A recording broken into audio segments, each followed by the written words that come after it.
Good afternoon. Come on, y'all can do better. Good afternoon. Good afternoon. Now, how in the hell am I supposed to follow that? You know, the singing, you know, I love Jesus, but I cuss a little. So, as she outed me in the text. Yeah, I'll let that one sink in for a minute. You guys, I have that coffee mug and that top. So listen, I got a lot to get through in 30 to 35 minutes because I want to keep it tight. So Dr. Bailey's going to come back up. We're going to sit down and we're going to dig through some of this, okay? And then we're going to take some of your questions. But it occurs to me as I was sitting here, and I grew up across the river in South Jersey when I was a girl.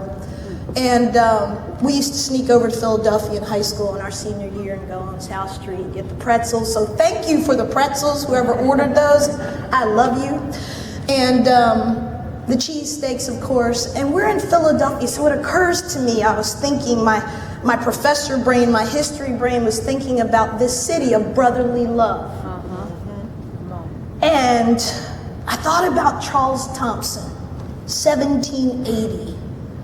He's the guy that Sam Adams and the founding fathers, after they had declared their independence in 1776, right down the street from here, by the way. And they said, we need a motto for this country. This new country, we need a motto. So Sam called up his buddy, Charles Thompson. He was an engraver. And Thompson came up with the phrase, e pluribus unum. Out of many, one. Out of many, one. That's us. That's this room. As I look out into this room, this is the way our medical colleges should look. This is the way our law schools should look. This is the way our corporations should look. This is the way industry should look and academia should look. It does not. So we're going to talk about a few things. And then, like I said, we're going to have a conversation afterwards. But I'm going to move through these rapidly. So stick with me.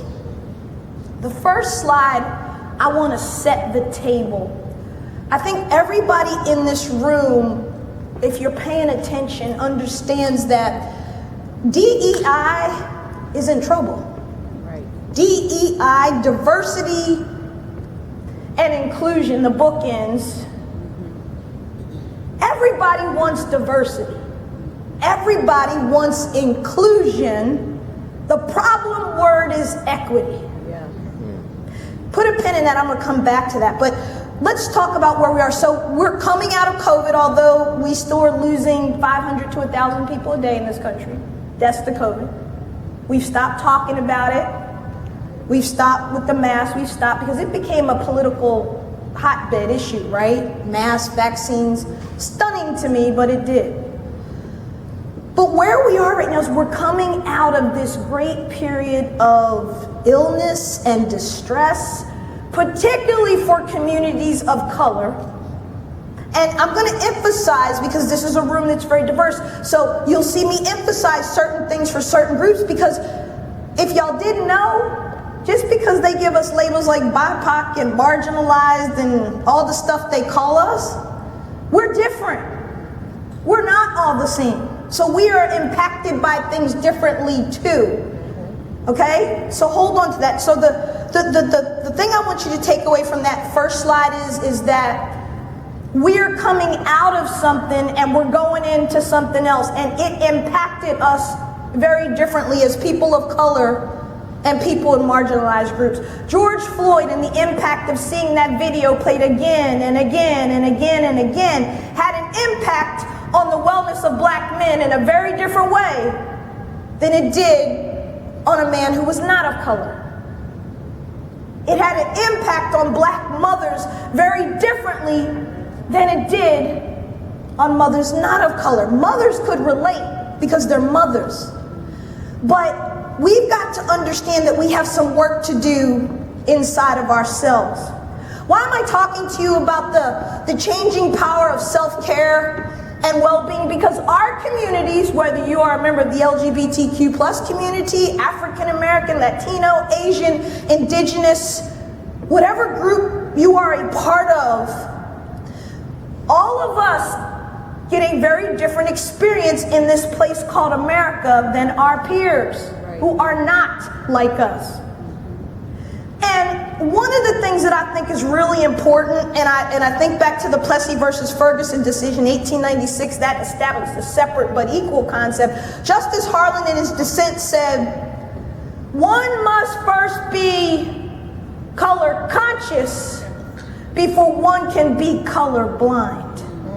He wrote that in 1896. A Kentuckian dissenting from what he knew was an immoral, wrong decision that lasted almost another 100 years, a little bit less, before Brown came along. Why am I going there? Because we've got to start telling the truth in America. We've got to start telling the truth to one another. We got to stop with the games and the lies and the cover-ups, and we got to tell the truth that our self-care, our well-being is impacted by racism, by sexism, by anti-gay hate, and all these other things that we do to each other. They impact us. And when we get into rooms and we are the only one, or we're one of a few, we shrink a little bit. We try to hide a little bit. You can't hide this though. Because anybody that tells me they're colorblind, I look at them and go, stop being silly. Because you saw when I walked through that room two things about me. You saw my gender and you saw my race. You saw it. It might not have meant anything, but you noticed it because I noticed it about you. And so we've got to begin talking about how these things impact us as human beings, because the one thing we have in common in this room right now, the one thing is our humanity. That e pluribus unum that I began with, we are one because we're humans. So self-care matters more than ever now. Why? Because again, we're coming out of this great period of illness and death and loss. Over 1 million people died from COVID in the United States, disproportionately impacting what? Communities of color and marginalized communities. And it's very important that you understand that you're not just hearing more about it. It isn't in your mind. It's a real thing because we're talking about it now for the first time in a really long time, and that is a good thing. Because we have an epidemic of loneliness in this country.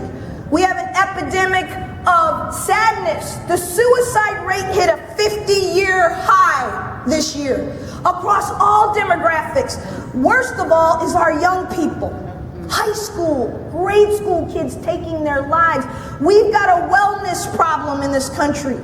A lot of us are very busy people. We're always going. We're always moving. We're always doing.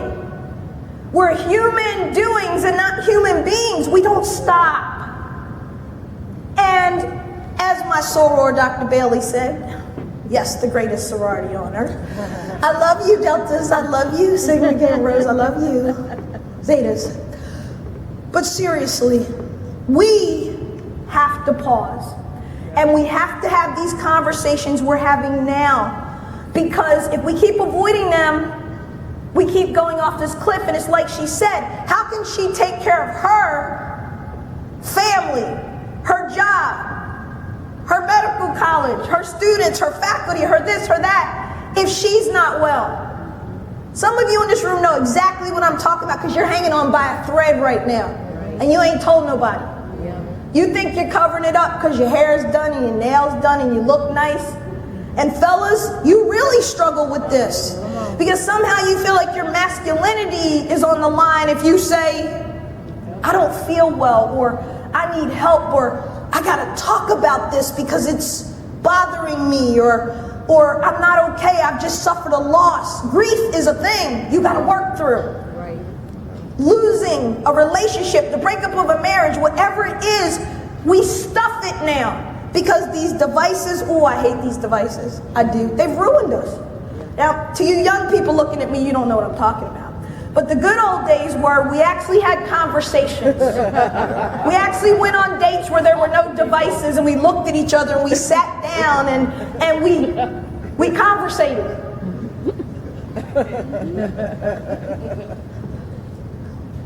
We had structure. I'm not saying that they don't have their proper use because They help us in ways to be organized. They help us to stay better in touch. They help us to communicate, but they've become too much of a part of how we adapt. You know, Microsoft did a study. In 1988, the human attention span was about 1 minute and 30 seconds. You want to know what that attention span is now? Anybody just talk to me. 7 seconds. 7 seconds. Who said 7 seconds? It's 10. I want you to think about that. 1988, some of you weren't even here yet. Some of us were. 1988, there were no devices, and I mean none. I was a sophomore in college, something like that, whatever it was. I think there were still typewriters, maybe a word processor. But you had to pay attention and you had to listen. Because the way you got your information was very different. You had to go to the Dewey Decimal System in the library and pull the card catalog out. Some of you raise your hand if you remember the card. Look, a lot of us, see? Young people, pay attention. This is important. Because we were connected. We're disconnected now.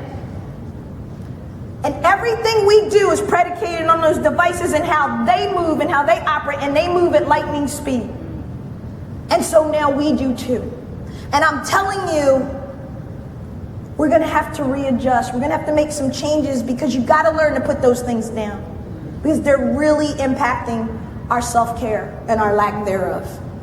Okay, so let me park here for a moment because I wanna spend a few seconds on this slide. Our power rests in taking care of self first. Black women, let me talk to you for a moment. Because we're really bad at this.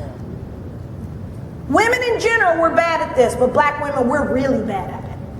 Because we've been taught and we've been given this thing, I don't really know what it is, and it's passed from generation to generation to generation, that putting myself first is somehow selfish. Right.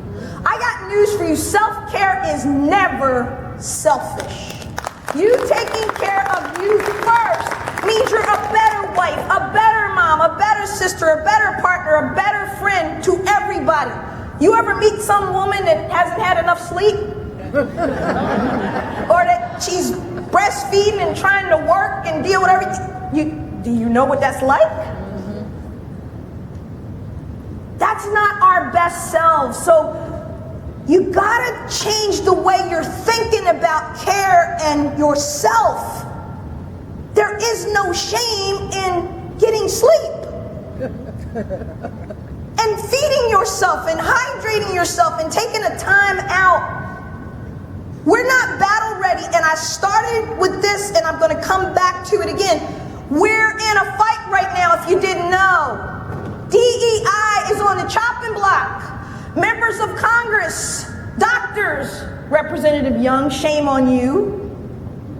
Gonna put forth legislation, write an op-ed in the Wall Street Journal talking about why diversity is a bad thing in law schools. The quack, what did he call it? Quackery? DEI quackery. Are you paying attention? Because there's a big election this year, and I'm not gonna get into politics. But there's a big election in America this year. This election is going to define whether or not we live up to 1780. E pluribus unum, out of many one, or are we going to be a bunch of divided, tribal, angry, violent people? Because that's where we're headed. We're in a battle, and if you're going to get in a battle, you better be ready. And some of us ain't ready. We have to talk about self-care beyond the surface, because surface, if you haven't noticed, is not working for any of us. Not in our relationships, not in our marriages, not with our kids, not in our workplaces. We all live on the hee ha ha, bam, bam. It's not working. The times we're living in are very uncertain right now. What cannot be uncertain is how you take care of and love you. Because you matter. Yeah. And women, again, we are bad at this because we're conditioned to put family first, kids first, spouse first, job first. Parents, I'm caretaking now. Anybody in that stage of your life where your parents? Been there. Let's all meet at the bar later. Right. Right. I'll buy the first round. We can cry together. Because it's painful. You're at midlife and you're trying to deal with your own stuff, and then you got to deal with your mom and your dad or whoever, and you're trying to help them, and then you got teenagers or kids in college, or you're trying to change careers. Some marriages are ending, some are beginning. It's a busy time. And if you're not taking care of you, how are you going to take care of anybody else? You're going to be cranky, unhappy, resentful, bitter, and mean. We've all met those people. Sometimes we are those people. So let's pause and put self back in self-care. Again, I mentioned I was going to point out some groups because some groups are struggling with things a little bit differently than others. So, again, to my black brothers and sisters, African Americans in the room, listen. It's that bone memory. It's the stuff that comes right out of slavery, through Jim Crow, into the civil rights movement. If you still have parents or grandparents alive that are in their 70s or 90s, and you remember your great-grandparents, whatever, when you were little, and you remember being told you got to be twice as good. You remember that? Yeah. That's a rough thing to say to a kid because a kid can't process what that means. But we have been taught, and again, women have been taught this as a general rule. African Americans, other cultures of color, certainly, because they're very matriarchal and they're driven by the drive of the woman getting everything, keeping everything together, right? But in this instance, we've been taught that self-care is some kind of luxury. That self-care means I got to go to the Bahamas and lay on a beach for a week. That's not self-care. If you didn't know, that's respite. That's a vacation. That is not self-care because you went away for 2 weeks to Hawaii. It's a great place, but self-care is something you got to do every single day of your life. And it is not a luxury, because if you aren't taking care of your body, and you aren't eating, and you aren't exercising, and you aren't sleeping, and you aren't in healthy relationships with other human beings, you are not living. Let me say that again. Some of you in this room, I can tell by the way you're looking at me, you're like, no, this heifer isn't talking about this stuff right now and saying this to me. Look, listen. It's all good. We got to go here. We got to have these courageous conversations, or we don't get better. James Baldwin said, if you don't face it, you can't fix it. So we got to fix it. It's time to pivot.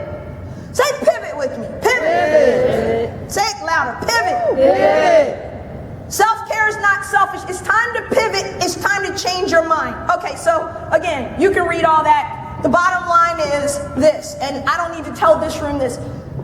More and more healthcare providers, hospitals, medical colleges, like the gentleman said, what's your name? Leon, that was good. I like the consortium, and that's good stuff you're doing. And I love that you came up with the idea, right? Because you get what I'm saying here, which is health equity matters. And if you don't have black and brown doctors and LGBTQ plus doctors and Latino doctors and all kind of doctors that represent their communities, who goes in to serve those communities that have the need? Yes, there are white doctors who do that. Yes, there are white doctors and white men and white women who are great allies and who are supportive in this endeavor. I saw the statement of the AAMC president. I thought it was fabulous. And if you haven't seen it yet, have they seen it yet, Dr. Bailey? Because you read it in your session. You're right, yeah. Yep. We should share that at the end of this because I thought his statement was powerful. Yeah. But my point is, we're in the midst of a revolution here. Like I said, things are changing and they're changing for the better. Diversity is a good thing. Ask any Fortune 500 CEO. Look at the NASDAQ. Look at the companies that are thriving. They're diverse. They have diverse portfolios. The 1950s are over and some people don't seem to understand that. And they're not coming back. Some folks are trying to get them back. Whether it's reproductive freedom, whatever it is, if you aren't paying attention, I'm going to say it again, we're in a battle. Do you understand? Because we may be sleeping, the other side is not. We may think that all will be well, the other side does not. And I hate to have to refer to folks as the other side, but in this fight, you're gonna have to choose sides. Because diversity and inclusion is a no-brainer in the year 2024. It's the equity piece that folks are upset about. I told you I'll come back to that when I talk to Dr. Bailey. Next. All right. So what are DEI professionals facing in medicine? Well, your survey of your members I thought was enlightening. So as DEI professionals, you already have a very difficult job in the best of environments. Now your job is really difficult because you'll know whether to go left or right, what to do if you say something, if you write the wrong thing. You saw what happened to Sharita over at Hopkins. Apparently, she was working up a statement. It was in draft. And somebody leaked it. That's the beauty of those devices. Somebody is always going to leak it, by the way, if you didn't know. And somebody's always going to tweet it, share it, post it. There's going to be a camera, video, so you